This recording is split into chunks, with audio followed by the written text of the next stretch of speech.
Welcome to Suman TV.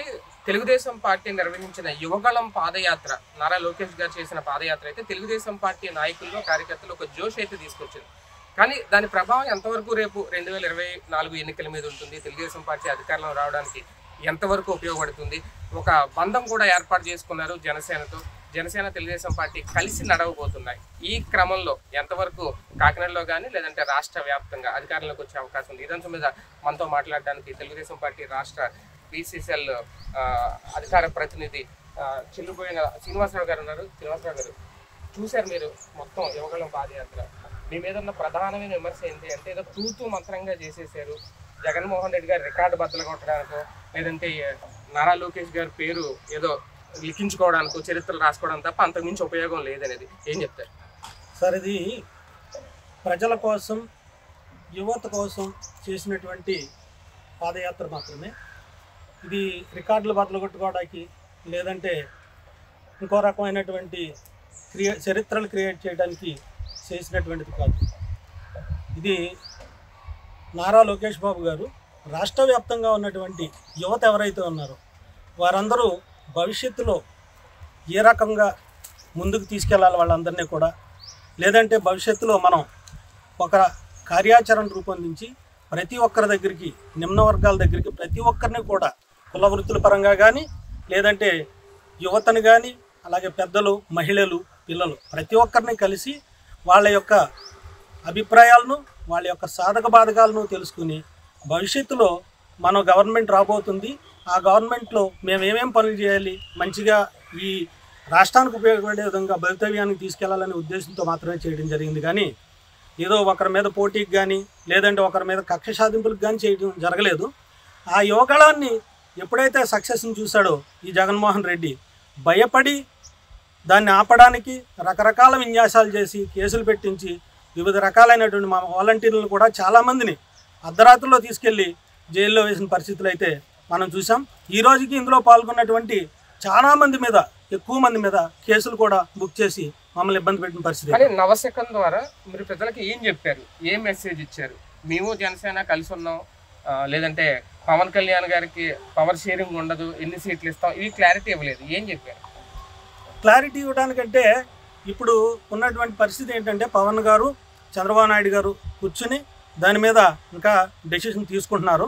ఎందుకంటే వారికి రాష్ట్ర వ్యాప్తంగా పార్టీలో నాయకులు ఉన్నారు, నియోజకవర్గాల వారీగా. అలాగే మాకు కూడా ఎప్పటి నుంచో ఉన్నటువంటి ఎమ్మెల్యేలు, మినిస్టర్లు పనిచేసినటువంటి వాళ్ళు కూడా ఉన్నారు.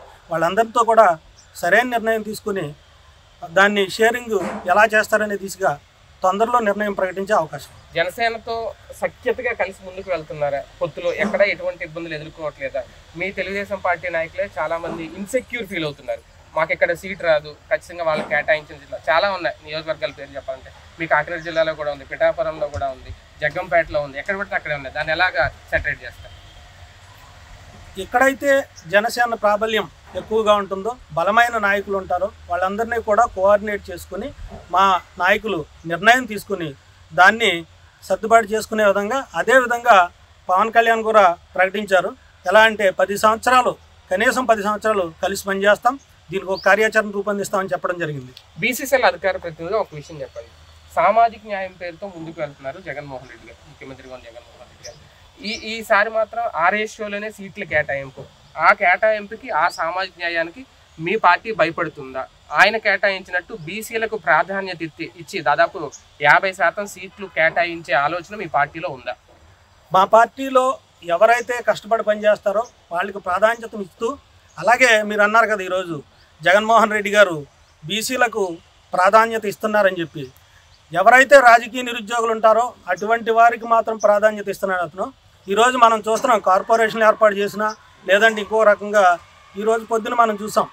యాక్చువల్గా విశాఖపట్నం సంబంధించిన ఒక నాయకుడు కానీ అలాగే మన విజయవాడ ఆయన కూడా ఏం చెప్పారంటే, మమ్మల్ని ఒక ఆట వస్తువుగా, అంటే ఒక నామకే వాస్తే రబ్బర్ స్టాంప్గా చూస్తున్నారు, కానీ మాకు పదవులు ఇచ్చి ఆ పదవుల్ని వాళ్ళ వర్గం ఏదైతే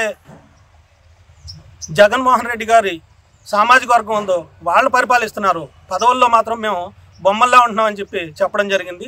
దీన్ని బట్టి మీరు అర్థం చేసుకోవచ్చు, జగన్మోహన్ రెడ్డి గారు బీసీలకు ఎంత ప్రాధాన్యం ఇస్తున్నారు. ఎన్ని సీట్లు వచ్చే అవకాశం ఉంటుంది ఈసారి 2024లో బీసీలకు మీ పార్టీ నుంచి? మా పార్టీ నుంచి మీరు అన్నారు కదా ఇందాక 50% అట్లా అని చెప్పి, మా వాళ్ళు అబద్ధాలు అయితే చెప్పరు, ఎందుకంటే జరిగేదే చెప్తాం, ప్రాక్టికల్గా ఉంటాం కాబట్టి మేజర్ షేర్ ఇవ్వడానికి ట్రై చేస్తున్నారు. మేజర్ షేర్ అక్కడ సీట్లు దక్కన వాళ్ళు చాలా మంది మీ పార్టీ వైపు చూస్తున్నారు. ఇప్పటికే డేట్లు ఫిక్స్ చేసుకుని పెండెం దొరబాబు రేపు లేదంటే జ్యోతుల చంటిబాబు వీళ్ళందరూ ఇటు వచ్చే ప్రయత్నాలు అయితే మొదలు పెట్టారు. వాళ్ళందరికీ వేకెన్సీ ఉందా? స్పేస్ ఇచ్చి వాళ్ళకి సీట్లు కేటాయించాలా, లేదంటే వచ్చి మీ పార్టీలో మీ పార్టీ కోసం పనిచేయాలా? ఎవరైతే ఇంతకుముందు కూడా మా పార్టీలో చూడడం జరిగింది, దాన్ని లోకేష్ బాబు గారు పర్యవేక్షిస్తున్నారు యాక్చువల్గా, అలాగే పెద్ద ఆయన కూడా చూస్తున్నారు. ఈ విషయంలో మీరు అడిగిన విషయంలో మాత్రం మేమైతే గ్యారంటీ చెప్పగలుగుతాం. ఎవరంటే వాళ్ళు ఎప్పుడంటే ఇప్పుడు చేస్తున్నంత మాత్రాన సీట్లు ఇవ్వడానికి అవకాశం ఉంది, కష్టపడిన వాళ్ళకే అవకాశం ఉంటుంది. మీ ఎక్స్పెక్టేషన్ ఎంత అండి ఈసారి? 2000 లాస్ట్ టైం 23తో సరిపెట్టుకోవాల్సి వచ్చింది, ఈసారి ఏంటి మీ ఎక్స్పెక్టేషన్? జనసేన టీడీపీ కూటమి 140 సీట్ల పైన వస్తాయని చెప్పి మేము నమ్ముతున్నాం. అంటే కూటమి ఇద్దరు కలిసి right. Thank you very much. మొత్తానికి యువగళం అయితే సక్సెస్ అయింది. యువగళం రేపు పొద్దున్న 2024 ఎన్నికలకి ఎంతవరకు ఉపయోగపడుతుంది తెలుగుదేశం పార్టీని అధికారంలో తీసుకురావడానికి, అలాగే జగన్మోహన్ రెడ్డి గారు తీసుకున్న సామాజిక న్యాయం అనేది తెలుగుదేశం పార్టీకి ఎఫెక్ట్ అవుతుంది అంటే అదేముండదు, అంతకు మించి ఇస్తామని చెప్తున్నారు. కెమెరామెన్ హర్షవర్ధన్తో శేఖర్ సుమన్ టీవీ.